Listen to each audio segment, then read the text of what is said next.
बाढ़।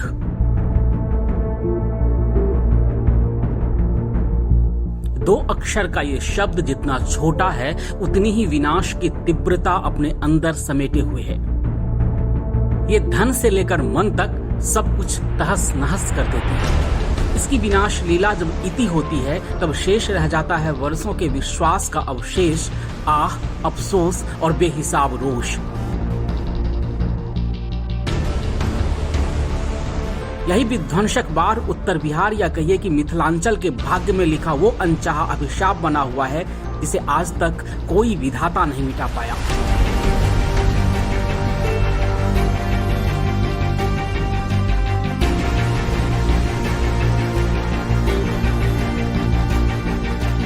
कमोबेश हर बरस एक बड़ी आबादी को इसकी कीमत चुकानी पड़ती है।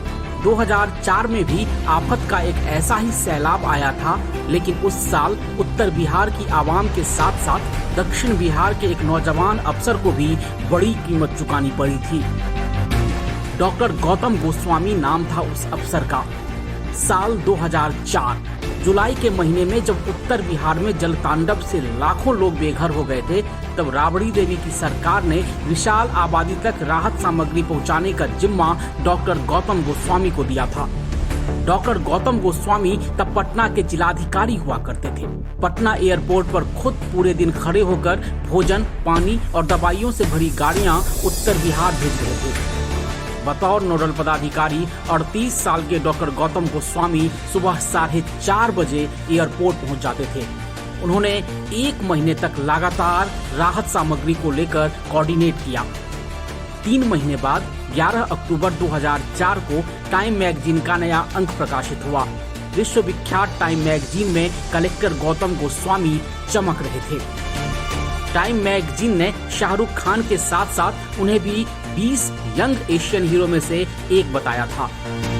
टाइम मैगजीन के तब के साउथ एशिया रिपोर्टर और बाद के दिनों में बुकर प्राइज विजेता अरविंद अडिगा ने लिखा था कि गौतम गोस्वामी ने किसी से भी बेहतर काम किया। जनता के मन में नौकरशाहों को लेकर भ्रष्ट और अयोग्य होने की धारणा इससे कम हुई है। बाढ़ के वक्त बेहिसाब मेहनत करने वाले कलेक्टर गोस्वामी ने उसी साल अप्रैल में भी साहसिक काम किया था। तब आम चुनाव हो रहा था। उप प्रधानमंत्री लाल कृष्ण आडवाणी पटना के गांधी मैदान में जनसभा कर रहे थे। आडवाणी जब बोल रहे थे तब रात के 10 बज चुके थे। डीएम डॉक्टर गोस्वामी मंच पर पहुंचे और आडवाणी को समय का हवाला देकर भाषण रोकने के लिए कहा। आडवाणी तुरंत मंच से उतर गए थे। कलेक्टर गौतम गोस्वामी की चर्चा तब भी चारों तरफ हुई थी। इस बीच घोटाले के लिए बदनाम हो चुके बिहार में 2005 में एक और घोटाले का खुलासा हुआ। ये घोटाला था बाढ़ राहत घोटाला। इस घोटाले के आरोपियों में एक नाम था पटना के डीएम और बाढ़ राहत के नोडल पदाधिकारी रहे डॉक्टर गौतम गोस्वामी का। घोटाला ये था कि बाढ़ राहत के नाम पर बाबा सत्य साई इंटरप्राइजेज नाम के एनजीओ को 18 करोड़ रुपए दिए गए थे। जांच में 11 करोड़ रुपए का हिसाब नहीं मिला।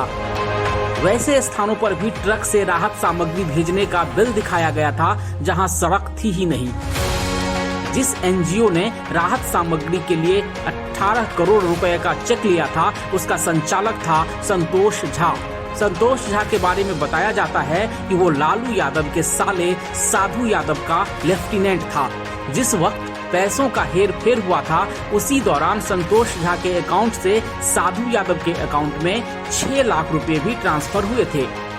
दबी जुबान में तब लोग यह भी कहते थे कि बिहार को अपनी उंगली पर नचाने वाले साधु यादव ने जबरदस्ती गौतम गोस्वामी से चेक पर दस्तखत करवाया था। हालांकि ये कभी साबित नहीं हुआ। पर बाढ़ राहत घोटाले में साधु यादव भी 1 महीने जेल में बंद था। तब दबी जुबान में हर कोई यह भी कहता था कि सियासत की शह से चलने वाली दबंगई की बाढ़ में एक कलेक्टर बह गया।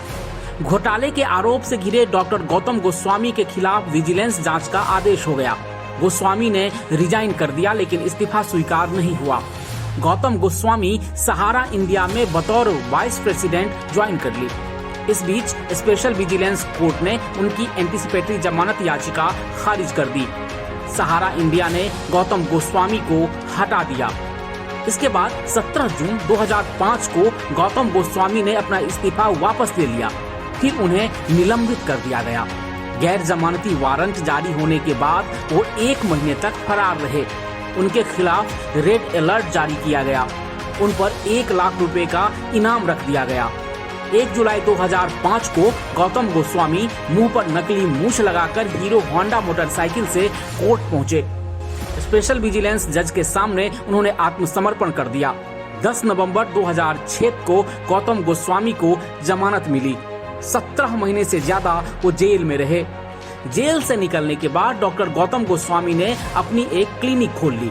बिल गेट्स फाउंडेशन से जुड़े HIV एड्स के पेशेंट को मुफ्त में इलाज करना शुरू किया और पूरे मन से करने लगे। क्योंकि डॉक्टरी ही गौतम की पहली मोहब्बत थी, कलेक्टर तो बिहारी जुनून में बन गए थे। गौतम गोस्वामी डेहरी ऑन सोन के रहने वाले थे। विकास विद्यालय रांची से गौतम की स्कूलिंग हुई थी। स्कूलिंग के बाद पहली ही कोशिश में मेडिकल एंट्रेंस एग्जाम पास किया। BHU में मेडिसिन की पढ़ाई की। पहले MBBS किया, थ्रू आउट टॉपर रहे, फिर MD किया, गोल्ड मेडलिस्ट रहे। UPSC का जुनून सवार हुआ तो 25 साल की उम्र में IAS बन गए। पहले ही अटेम्प्ट में 7वां रैंक मिल गया। 1991 बैच के IAS डॉक्टर गौतम गोस्वामी 2 बार पटना के कलेक्टर रहे। पटना में करगिल मेमोरियल बनवाकर भी डॉक्टर गौतम गोस्वामी सुर्खियों में रहे थे। लेकिन दूसरी बार पटना लौटकर वो आरोपों के चक्रव्यूह में खड़े थे, जेल की सजा काट चुके थे। 2008 की शुरुआती महीनों में डॉक्टर गौतम गोस्वामी खुद बीमार रहने लगे। जांच हुई तो पता चला कि उनके अंदर एक अनचाहा मेहमान है, जिसे मेडिकल साइंस पैंक्रियाटिक कैंसर कहता है। पटना, मुंबई, लखनऊ के अस्पताल दर अस्पताल इलाज चला। इस बीच उनका निलंबन भी रद्द हो गया, मगर वो उबर नहीं पाए। 6 जनवरी 2009 को पटना के राजेश्वर नर्सिंग होम के डॉक्टर ने उनकी मौत की खबर दुनिया को बताई। पटना में गंगा किनारे गुलाबी घाट पर जब गौतम गोस्वामी का अंतिम संस्कार हुआ तो सिर्फ 2 अफसर मौजूद थे, बाकी मौन रहे। गंगा किनारे मगध के आसमान में तारा बनकर चमकने वाले डॉक्टर गौतम गोस्वामी पर लगा काला टीका कितना सियासी था, ये आज भी अबुझ पहेली है।